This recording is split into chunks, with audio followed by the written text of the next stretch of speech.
د جنوري د میاشتې په 22مه نیټه نن یو ځل بیا په شمالي وزیرستان کې د پیدا شوي ګیس دپاره د ضلعبنو سره تعلق لرونکو ټولو قامونو په شریکه یوه لویه جرګه وکړه چې پکې د ضلعبنو سره تعلق لرونکو ځوانانو او مشرانو په ګڼ شمېر سره ګډون وکړو.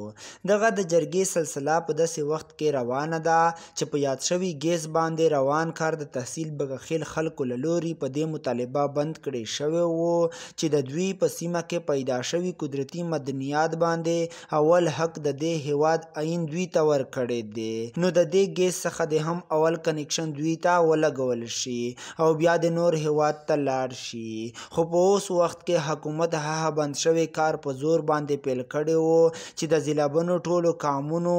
په نن جرګه کې دغه فیصله وکړه چې زه وایم چې څرنګه چې میش درونه مشرون دلته راغلي دي په کور دا چې د انتظامیه هغه مشرون دلته نن راغلي وایي میش سره په دغه هم درد کې شریک وایم، په دغه اتفاق کې شریک وایم او مخکې خبره پې کړې وایم چې ولې پنجاب په میش نه کې منه دومره تکړه خلته یم، خو هغه د میش غوندې پاکستانیون دي او میشغه پاکستانیون دي او دا شای په مو کې شوی غدی، په مو کې پیدو غدی، په مو کې راون غدی، مو حق غدی، نو دا خو څه د ډور خبره نه ده. خو دغه نه معلومیږي چې د میش انتظامیه لکه چې غلامه وي، هغه لکه چې مخکې چاته جواب نشي ورکولی. د یاد شوي ګیس په پایپلاین به هغه وخت رسې کار بند وي تر څو چې دوی ته عیني او قانوني حق نه وي ورکړل شوی. داسې امادای داسې مزای داسې بنیسای یادې شو یوه مشوره وچار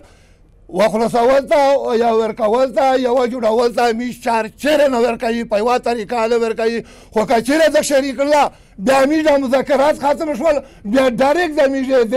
مثلا تصادم جوړ شو امیش د تصادم ردرېمې په دامیان شي.